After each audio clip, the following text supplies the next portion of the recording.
sometimes you just feel this fire inside of you that you have so much more to give to other people.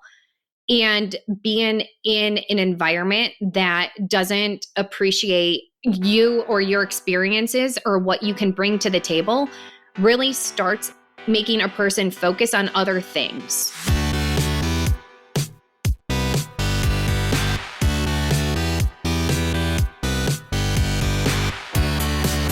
You're listening to The Successful Bookkeeper with your host, Michael Palmer. Listen each week as inspiring guests share their secrets of success to help you increase your confidence, work smarter, and build a business you love. This episode of The Successful Bookkeeper is brought to you by PureBookkeeping.com, the proven system to grow your bookkeeping business.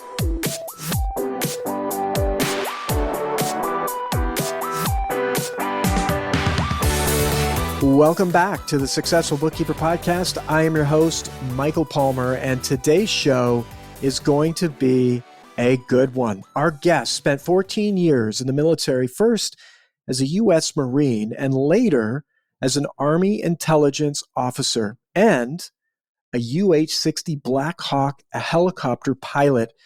These days, she's the owner of Phoenix Payment Processing. Karla Dembik, welcome to the show. Hi, Michael. Thank you so much for having me. It's great to have you. And, from your intro and your military background, it's just so interesting. Anytime you hear somebody flying a Black Hawk helicopter, it's a head turner, I got to say. Ears perk up. It's like, what? You flew one of those things? That's amazing. Whenever I hear that or I see someone's career in the military doing these extraordinary things, it's always like, yeah, of course you're in business for yourself because you can tackle just about anything when you do something like that. Oh, thank you. Yeah, I guess it's not every day that it's the norm that you talk to, a 5'3" girl and they're like, oh, I flew helicopters. That's cool. So I can understand the kind of the shock and awe of when I mentioned my background to some people.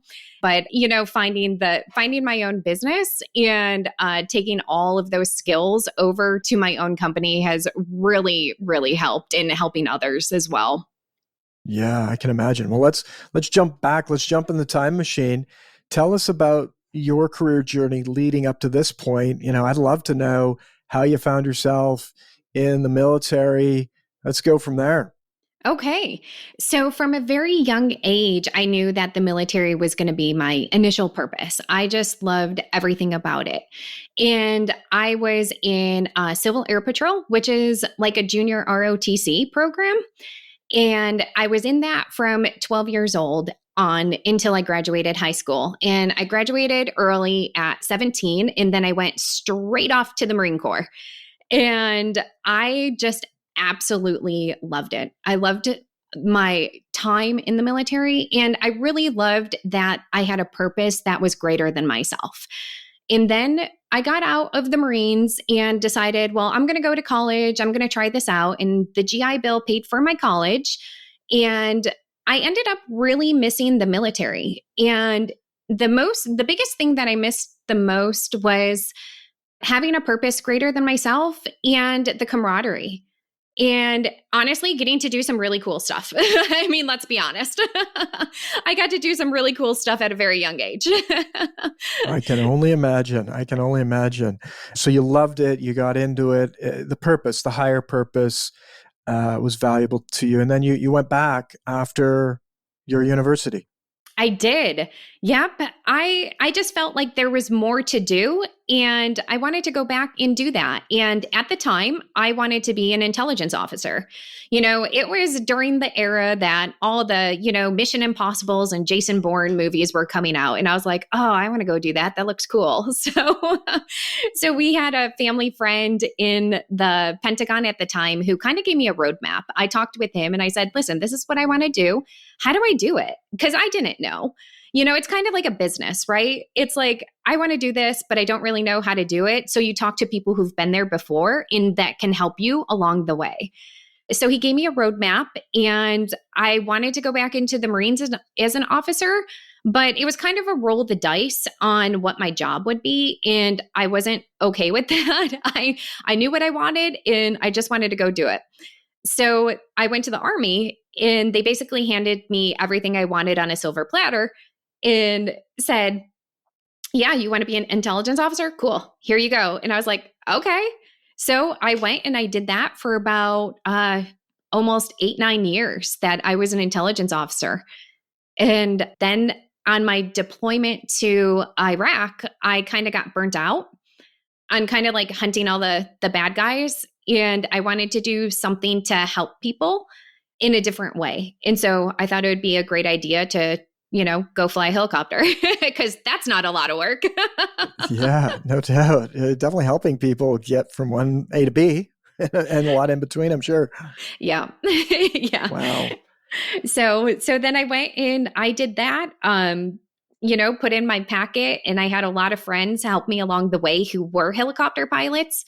And I wasn't supposed to change jobs, but for, some reason the doors opened and I took the opportunity and I went to go fly helicopters and specifically the medevac mission.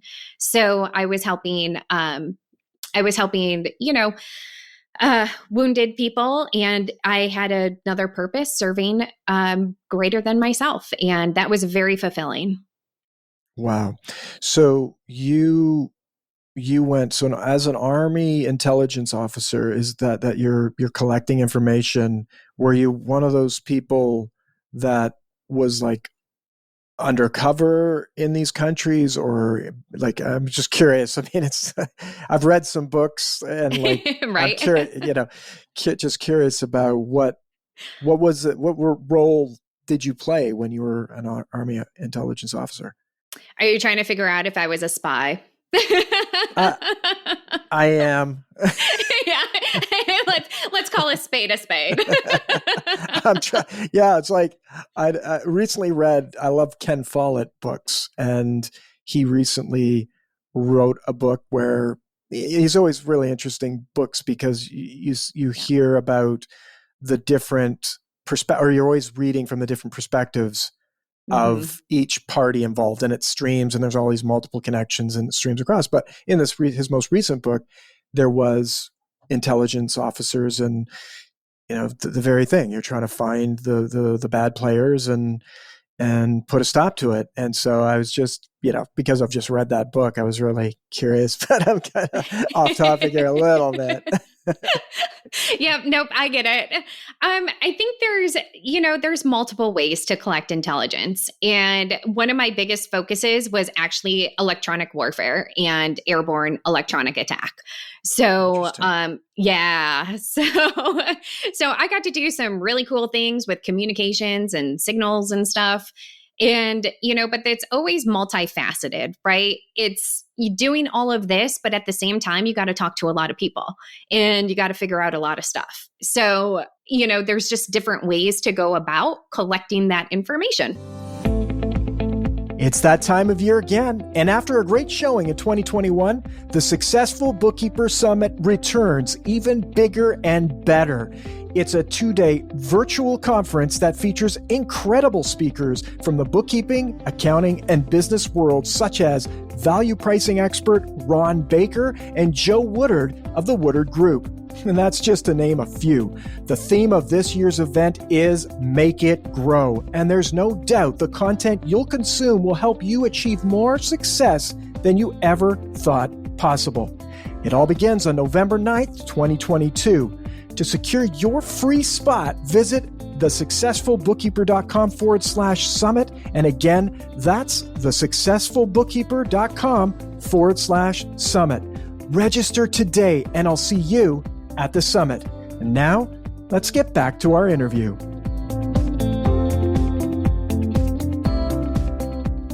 Absolutely. And what's really interesting is that, I'm hearing the theme of, that's a massive theme so far that I'm hearing in your career, and likely we'll get into it in your business, is asking a lot of questions, collecting intelligence in any situation and in any scenario. You've been doing it in your career to help your career. You've done it as your job in your career.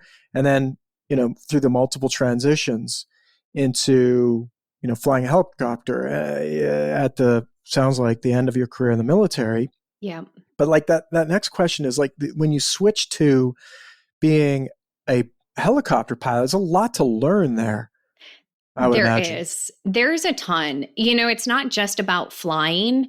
It's about like aeromedical. How does flying affect you in your physiology? It's learning the electronic systems, the hydraulic system. It is learning gas turbine engines. It is so in depth than just, running up a helicopter and going to fly. There's so much more to it. And for those people who have flown or, taken like an intro pilot course, there's a lot more to it than people realize. And a lot of it is also communication. You have a crew, you have a co-pilot, you have a crew chief, and you all have to be on the same page. So it's not just the airframe in general, it's being able to talk and communicate and understand what everybody is saying, because everybody communicates differently, right? All being on the same page, working towards the same goal. And everything that I have done in my previous career has led me to the point where I am today. And at first, when I initially got out of the military, I just thought like, wow, I didn't know anybody else who had the same background. And I was like, oh my goodness, I feel weird, like I have all these weird experiences and I just don't fit in like in the corporate world. And when people ask you like, oh, what have you done previously? And I tell them, they're like, oh, and they like walk away. And I'm like, is there something wrong with me? That's right. And you didn't find your spot to fit in. But now that I, have my own company, I realize all of these experiences in the past have led to what I'm doing today. And it just kind of goes hand in hand. In a weird way, it goes hand in hand. Oh, I've already heard a few nuggets of it myself. It's always so interesting because of I don't know if it's mystique, but mystery. Like many people have not experienced the world that you've lived in for a large part of your career, but they've read about it, they've heard about it, watched it in movies, see it in the news. So it's always really interesting to hear about it and hear what someone's gone through. I mean, there's some really, a U.S. Marine and to be a U.S. Marine is in itself like a pinnacle. Like, you don't just rock up and become a U.S. Marine. There's a long process and you have to work really, really hard. And there's a lot of things that can get in your way, a lot of barriers potentially that are out of your control that you would never become a Marine. So that alone, and then to go to Army intelligence, to go to flying a helicopter. I mean, it's like I'm watching the Matrix here, where these throw a disc in your head and it's like, oh, all the information's there. Let's just go do that. So really cool. But then for us as observers of this and listeners of this, the message, there's a lot that we can learn. I think our listener can learn about the power of your lessons and not have to go and be a U.S. Marine or an Army intelligence officer or fly a Black Hawk helicopter. We can learn from you right away. And one of the big key learnings is like asking questions and not being, I'd love to hear a little bit about that. It seems like that's one of maybe your superpowers is asking for help, asking for questions, getting mentors in your life you mentioned it, the roadmap. Like, I want to go over there. What's the roadmap? And, you're not asking one person by the sounds of it. It's multiple people, multiple sources of data. Tell us a little bit about that. Yeah, I think I've done that my whole life just by default. And the military really brought it home for me. And I'm a very curious person by nature.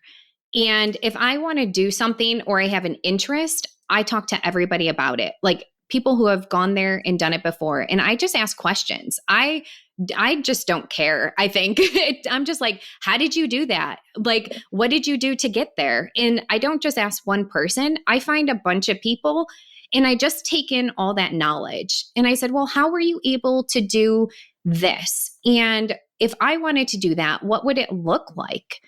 And I find that experts in the field or, just by curiosity and just have a conversation. I'm a talker by nature, so I'm just curious and a talker. So that is a good combination when you want to know something. And I just basically asked them, how do I do this? If I wanted to go, let's say intelligence, right? I asked our Pentagon family friend, how do I become an intelligence officer? And he was like, you got to go to college. You have to get a degree. He goes, and then you're going to want to do this. And then you're going to want to do that. And he laid it out for me. And I think the biggest thing for people, especially in business, is it can become overwhelming. You look at all these different options. You're like, I want to start a business. And it's basically a roadmap. Create an LLC or a sole proprietorship. Okay, now do I need a website? Do I want to take in-person payments? And it's literally going through this entire almost like analysis process and this kind of strategic roadmap to figure out A through Z, what do I need to do to set this up and be successful? That's something that I've done my whole life. And this something that I carry with me to my clients when they come to me and they ask me, I don't know how to do this. How do I do this? And I say, okay, let's have a conversation and let's talk about it. And I'm going to basically set that roadmap up for you and give you 2 different courses of action that are going to be the best for you. And then we go from there in helping set them up to be successful, especially with the payments piece. Mm-hmm.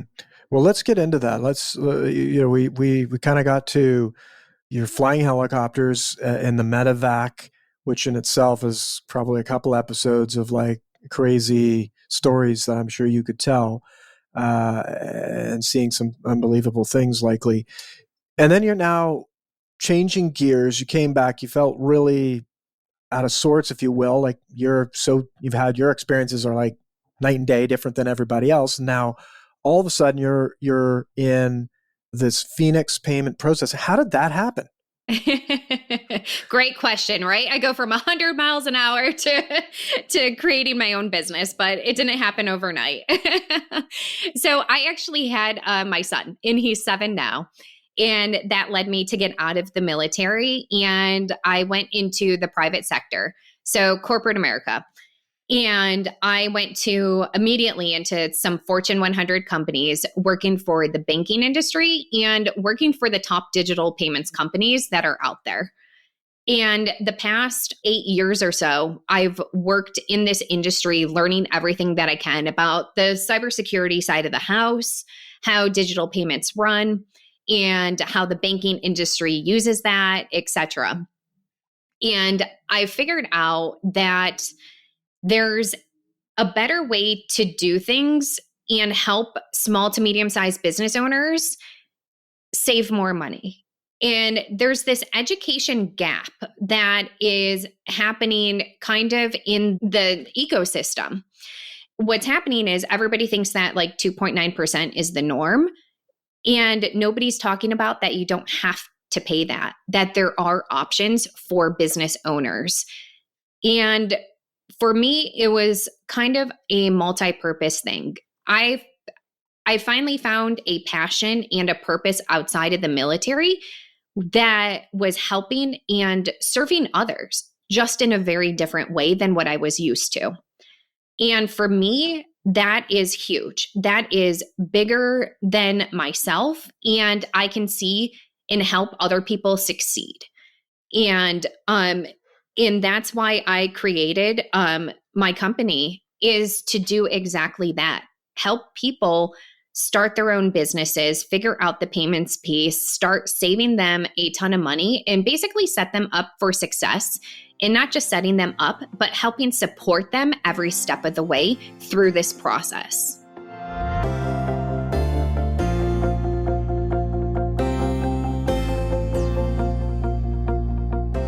I'd love to hear the initial. So you're working for other companies. You decide you're going to do this. What was it, the trigger point that actually had you make that leap?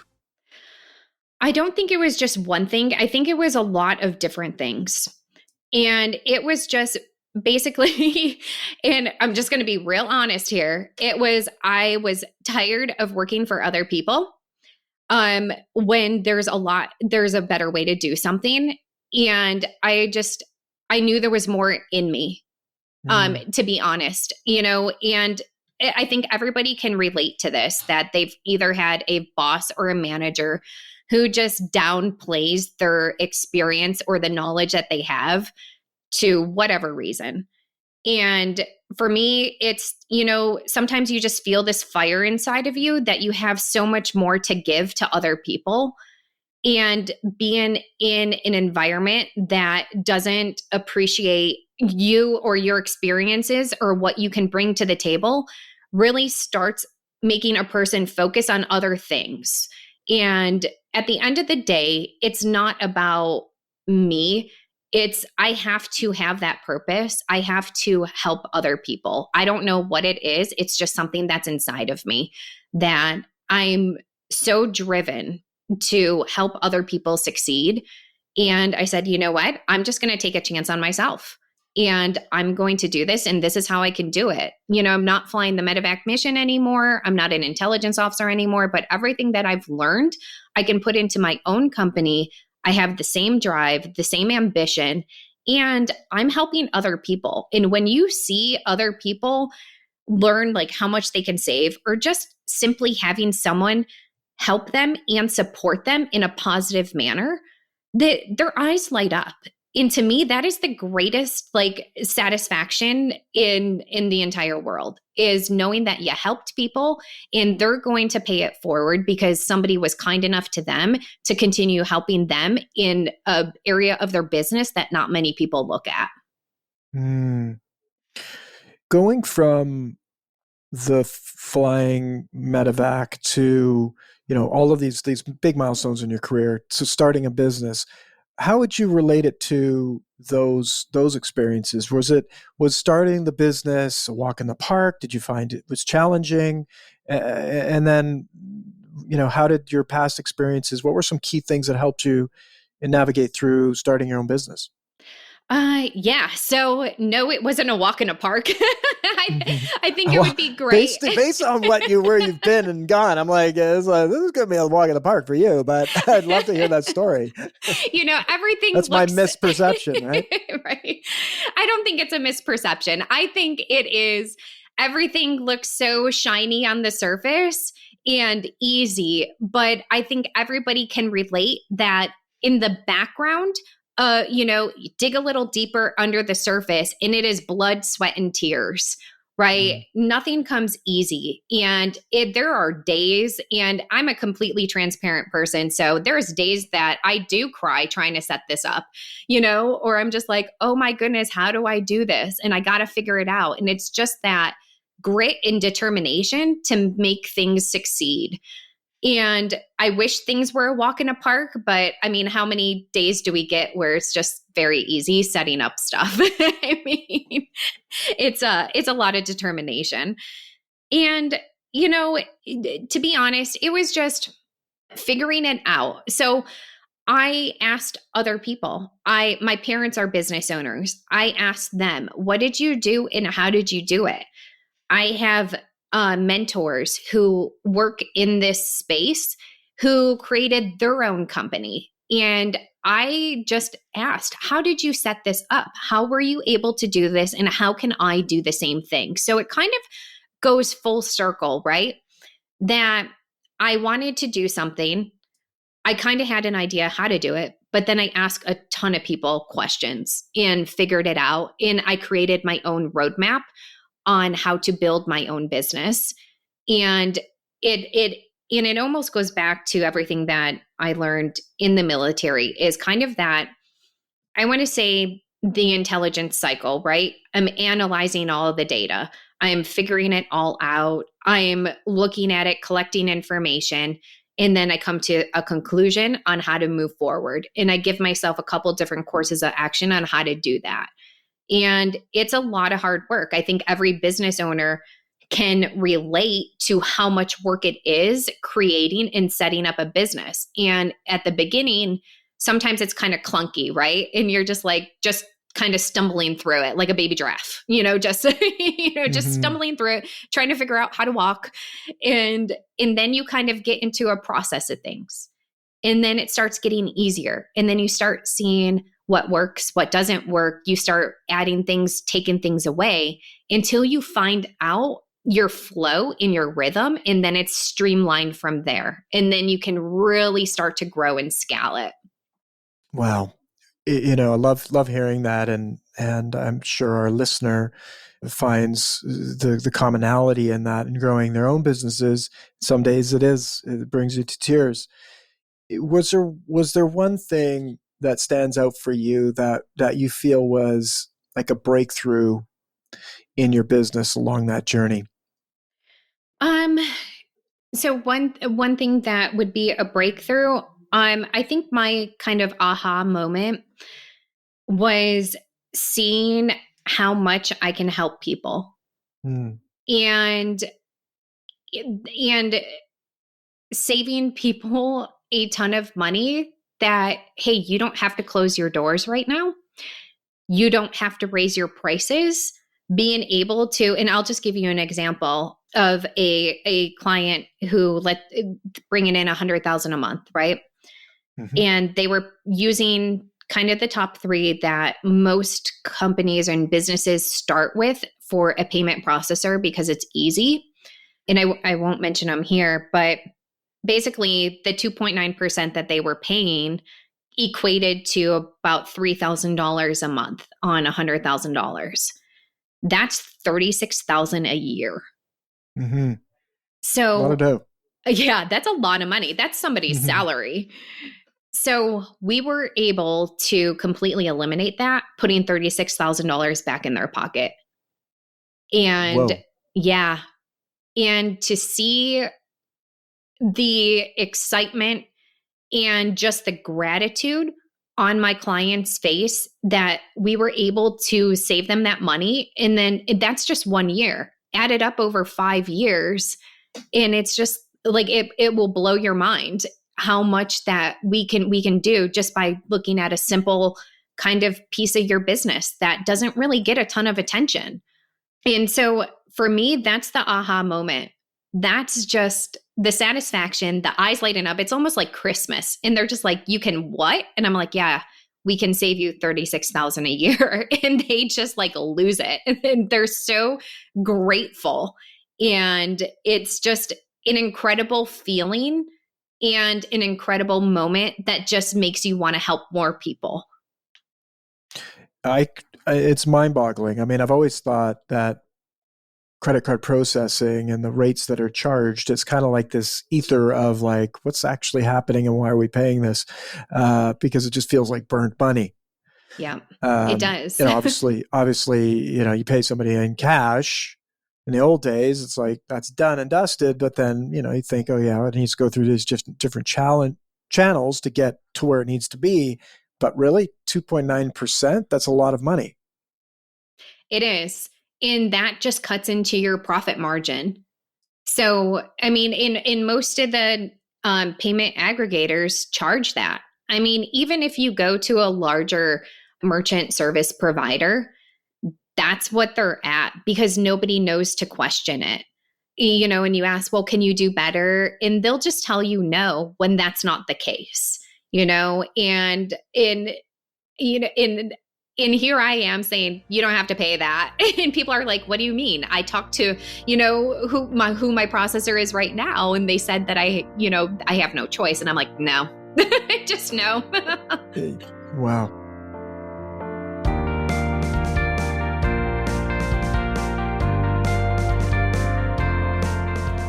That's very exciting. And I'm sure this is something right up the alley of our listener. I mean, they work with, we're talking about hundreds of thousands of businesses are connected through our audience that are paying the $36,000, maybe not that quite much, but, related back to whatever revenue the businesses are at. It's a ton of money, ton of opportunity. Now you have a saying that you increase revenue without raising your prices. Tell me a little bit about that. This is one way that I do it. So a lot of my clients don't even look at their merchant statements. They literally hand painful. Yeah. They don't want to see it. Yeah. And they feel like they're out of control, like it's out of their control. It's immovable. Why look at something that's immovable? It's like the mountain's there. I'm not moving the mountain. Forget about the mountain. Exactly. It's like, getting a stack of bills in the mail. You're just like, yeah, I know, but you're just going to toss them anyways. You're like, yeah, I get it, and throw them out. So the business owners don't really look at their merchant statements. They usually hand it over to their accountant or their bookkeeper to look at it. And I find that more common with a lot of the clients that I work with. So one of the ways that we increase their revenue specifically is looking at the payments piece of it. And that's looking at the percentage that they're paying. Even if a business is bringing in, let's lower the numbers a little bit. Let's say a business is bringing in 10,000 in volume a month, and they're paying that 2.9%. And that's just the percent. We won't even get into that 30 cents per transaction. I will later, but not right now. They're still paying $300 a month and $3,600 a year. That's a lot of money to a business owner. That could be money going to marketing, part-time help, back in your pocket, year-end bonuses. I mean, you can use that money for whatever you want. So even if we cut it in half, let's say we lower it down to 1.5, well, now we just increased your revenue and your profit margin by 1.5%. And it adds up over time. So instead of trying to raise those prices, because let's face it, consumers and customers, if something was $10 and now it's $20, they're going to double guess whether they really want to pay $20 for something when it was $10.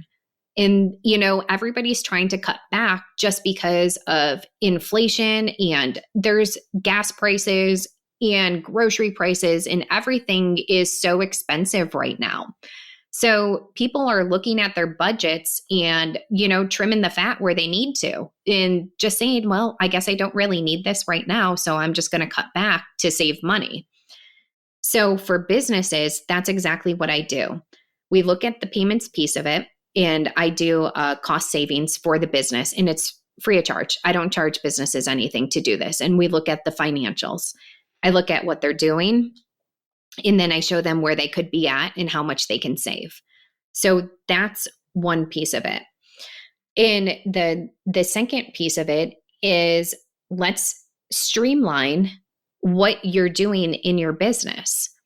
So let's talk about what you're paying for. I had this one client who was taking payments 5 different ways and paying for each of these platforms or technology pieces, and it added up to like $150, $200 a month just to be able to take a payment, a different way. And I'm like, why?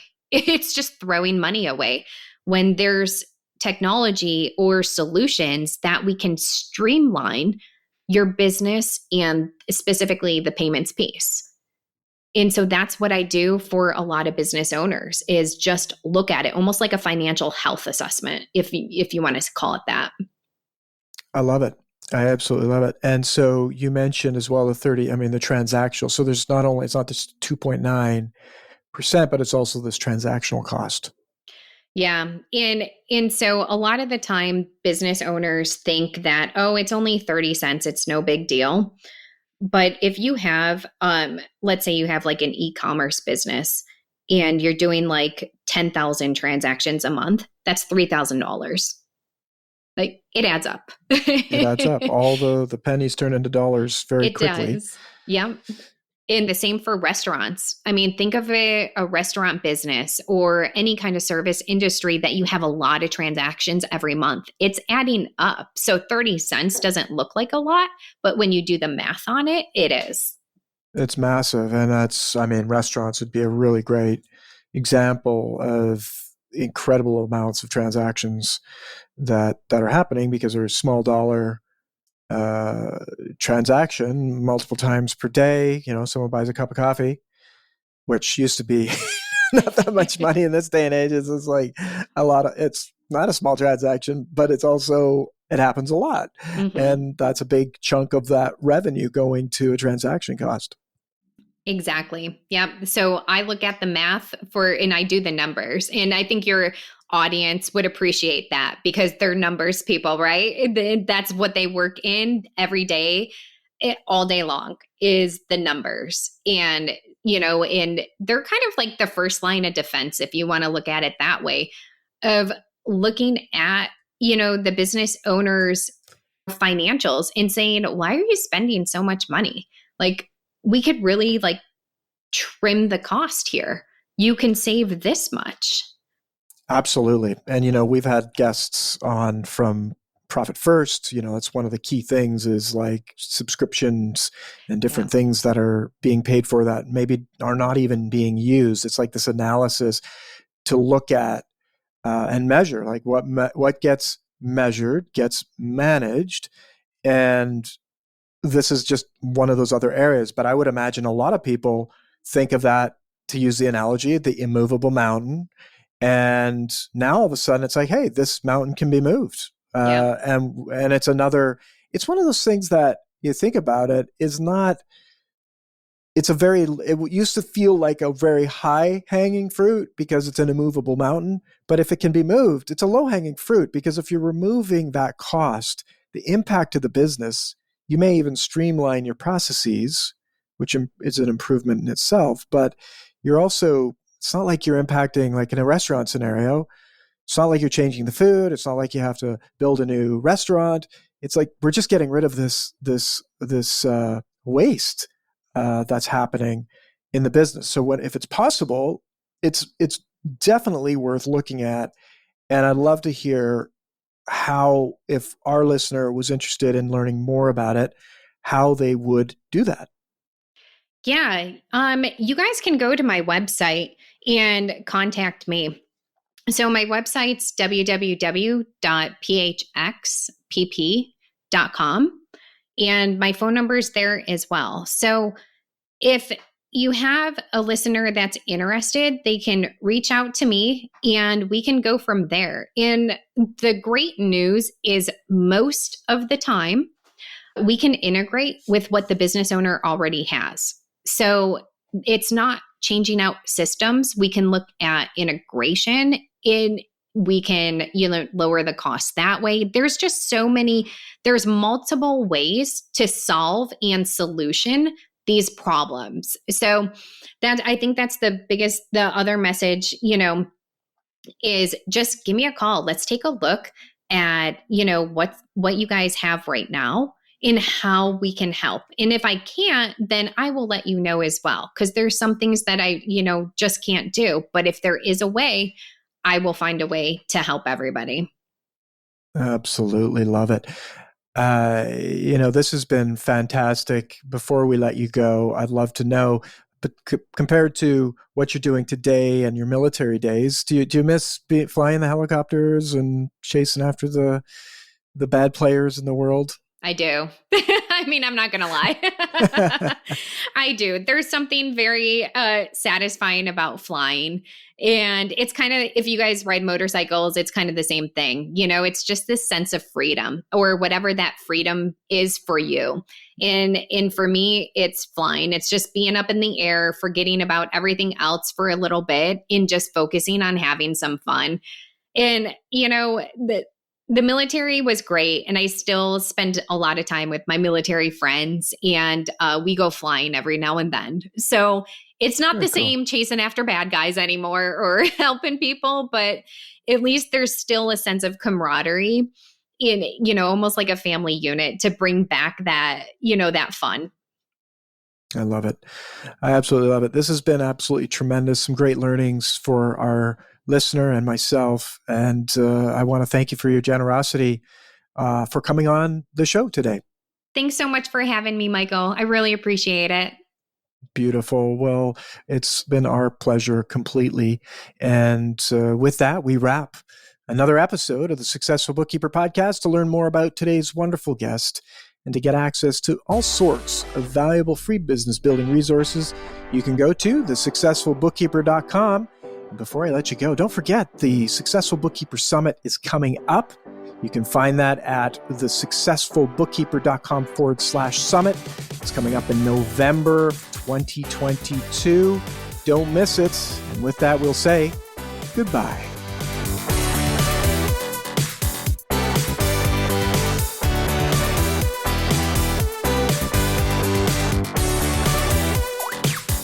You've been listening to The Successful Bookkeeper with Michael Palmer.